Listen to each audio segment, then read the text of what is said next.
Hi all, let's have a look at Wesley So's last game in US Chess Championship. It was against KAYDEN W TROFF. KAYDEN W TROFF, 16 years old, very young Grandmaster.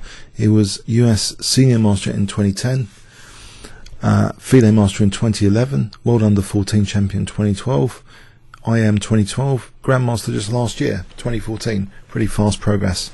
Also, by the way, US Junior Champion last year, 2014. And top player under 18 in the Americas, January 2015. So a very promising young talent, KAYDEN W TROFF. Could KAYDEN create some sort of fantastic game against Wesley So? So knight f3, knight f6, c4, we see g6, knight c3, and black here wants to try and go for a Gruenfeld type position. He actually plays d5, quite energetic to play d5 here. Doesn't want to say go like King's Engine with d6. So if you want a Gruenfeld style game here, this is the move, d5. It's that personality of the Gruenfeld.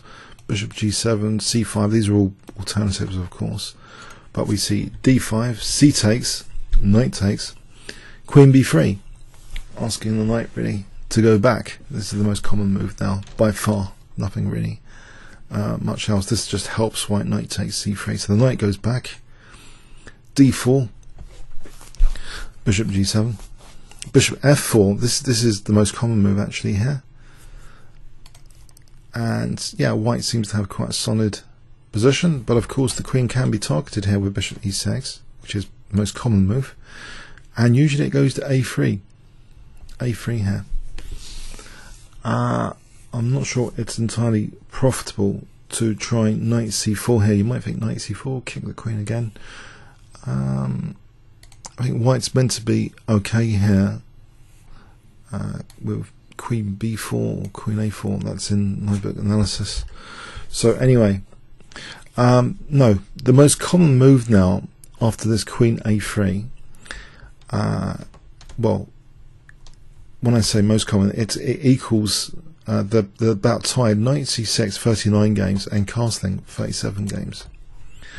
Just to give you an example of knight c6, so e3 supporting the d4 pawn, black castles like this, bishop e2, a5. Black seems to have quite an energetic looking game, but without any pressure on the center with a pawn here. So this kind of thing, it looks interesting. And to stop knight c4 here, b3, and this looks as though it's a pleasant enough position for white. This kind of thing, it looks pretty solid. White's center seems quite solid and reinforced without black having too much biting pressure on it. So maybe it's this kind of position which KAYDEN wanted to avoid. He wanted to energize his position rapidly, and we have this gambit which some commentators have kind of criticized as maybe being a bit unsound. It's c5, but the justification for it is very clear. The queen has moved quite a bit. It's kind of violation of opening principles in the way, in that we haven't actually developed any pieces here. So you can see that this gambit is fully justified if white plays here d takes. This just looks very bad because knight c4, and in this position black's getting another tempo, and then getting his pawn back is going to be better. It's just too much to handle here. You know, there's too much pressure. Look at these bishops, they're fantastic. You know, white hasn't really developed. So no, the only way to accept this gambit is to play queen takes c5. That was played, knight c6, so d4 attacked, e3, rook c8, and again knight takes d4 is threatened, and the queen goes back to a3. And there's not too many games here, but the games in live are with castling. There's 4 games with castling, and white's meant to be slightly better. This is a kind of novelty here. Instead of castling, you might think, what's the tiny difference? Knight c4 was played. Well, one tiny difference is not waiting for this bishop to go to e2 to waste time to take here, if that's an option. And in fact, in this position, Wesley So has the opportunity to just immediately take that, which he uses. So bishop takes, and here of course white is prevented from castling kingside, but white has an important resource in this position, which is made use of, which is d5. Now, if bishop takes d5, white can castle queenside, and that's actually not too good for black. There's e4 on the cards as well as rook d5. If black plays bishop takes c3, then b takes, and we've still got this e4. This is actually better for white.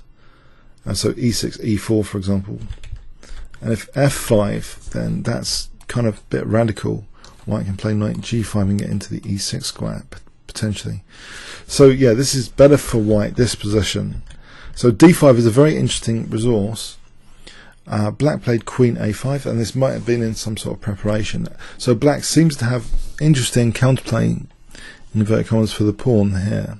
He's got good piece activity, it seems. Queen takes, knight takes. But is it actually enough? In fact, the pressure on white's queen side is parried a bit now with this next move, very powerful looking move, bishop e5. It starts to cast doubt on the gambit. Black is a pawn down here, and without the fierce pressure of both bishops, is it justified? Bishop takes, knight takes, and now we have the knight being kicked with f6. The knight goes to f3, and it's got, now there's an idea of b4. If white's given the moment, he'll play b4, trapping this knight. This pawn is stopping knight c6. And it's actually a pretty bad position that has the potential to go completely downhill in this position, because this bishop's kind of shut out of black's position, as well as this b4 threat. You know, knight d4 and reinforcing this pawn, and then later knight e6 could be useful. The king can also go to d2 potentially to connect the rooks. And yeah, what happened isn't particularly great here to parry b4. You might think, well, maybe there's some other ideas, but what was played was b5 to give the knight b7 on b4. So we see b4, knight b7, and there's a clear problem strategically with this position. White has this a file, this gigantic a file to leverage, to rip open, to get rook on the 7th, to start exerting lateral pressure. That's the basic plan now. To leave the king in the centre, obviously it can't castle, but to use the a file. But we first see this very powerful centralising move with tempo gain on b5. That's protected. King d2 connecting the rooks, so the bishop's actually stranded now as well. We see h5 trying to activate this rook. Yeah, black's rooks aren't a picture of happiness right now. e4. We see king f7, f3, so freeing up the knight from protecting e4. Just very, very solid position here. And e4, of course, also was meaning that the knight now is free. All its duties are cleared now. Both these pawns, they're all held by white's pawn structure. Very solid pawn chain. So black's counterplay does seem rather suspect. And also, this rook is automatically placed in a fantastic position for a4. We see h4 trying maybe to activate like this is a bit artificial. a4 now, very powerful looking move, very logical. B takes, and now we see knight takes, so the knight actually wants to go to c5, hitting a7. Rook h5, and we see some tactical ingenuity behind this move from the young KAYDEN Troff. It's tactically actually very, very resourceful. White's best to rook h5. Technically might have been g4 here to drive the rook away, and then slowly improve the position after that. Black couldn't afford something like this. This is no good. That would be really horrible. But what we get is maybe it seems slightly of concern after knight c5 that this knight is slightly loose, and black plays a tactic designed against that. It's a really clever looking tactic. Actually, can you spot it, what black plays here? If I give you 5 seconds, starting from now.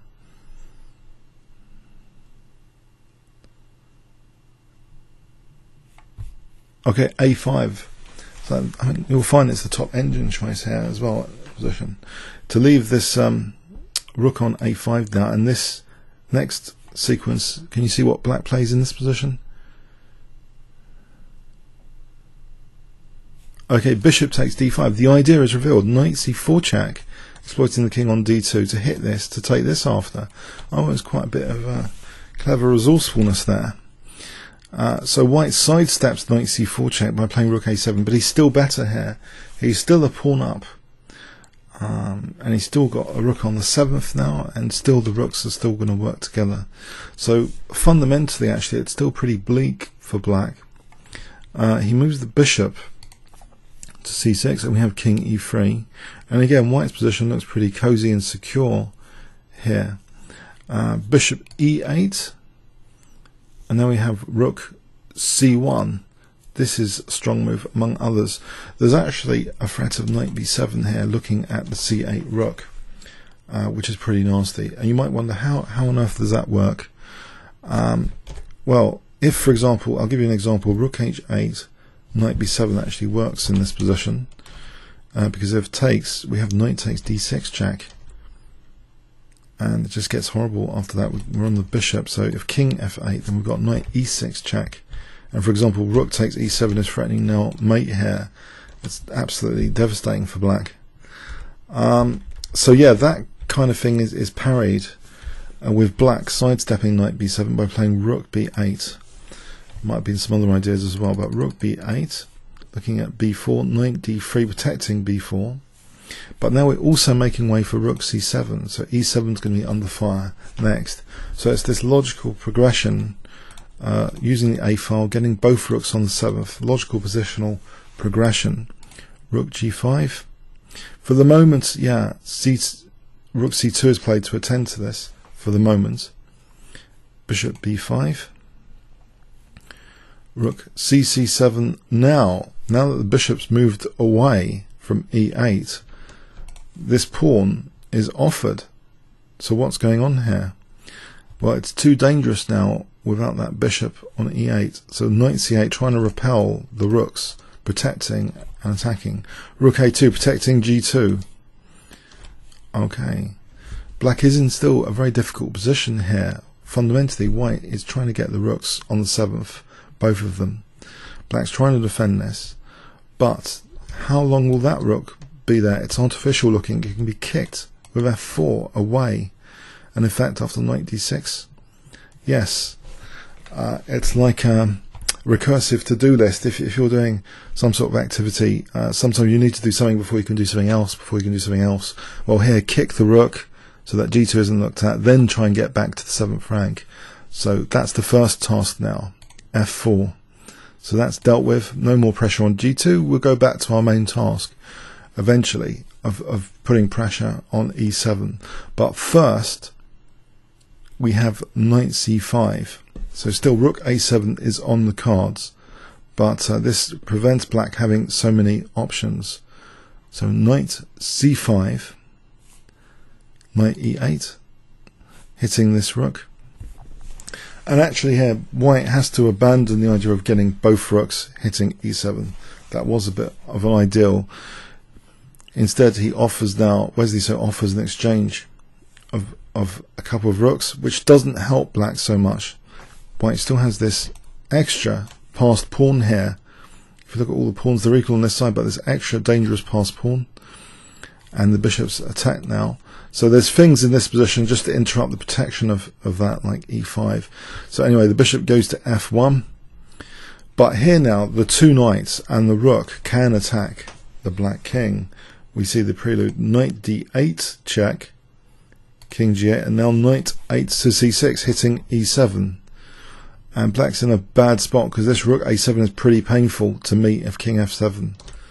So black plays e5, but it's a fixed target and it's blocking in the rook a bit. That could have been useful. F takes, and now knight f3, protecting h2 and hitting e5. Not that it needs to be protected, but hitting e5, that's the key thing.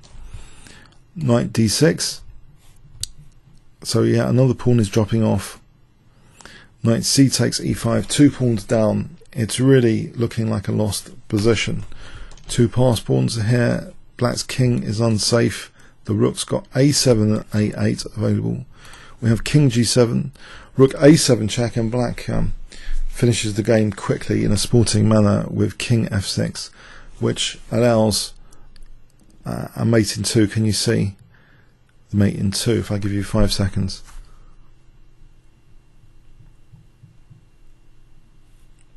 Knight g4 check. It's going to be mate's next move.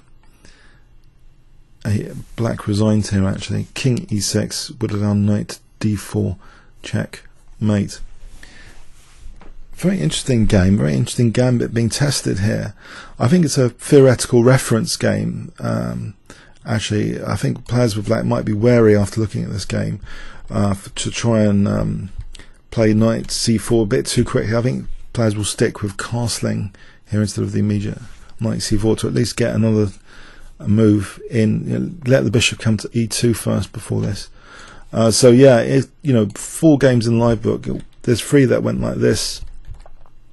With d5 here, it's slightly different. Yeah, it's just an odd thing to play knight c4 immediately. It seems that's one thing, and it seems this d5 is quite powerful. So white did seem to have an extra point. It was shown in this game to be an unsound gambit, but nevertheless, an interesting try with the black pieces. It's hard to play with the black pieces for a win, so it was interesting how the game went. Okay, comments or questions on YouTube? Thanks very much.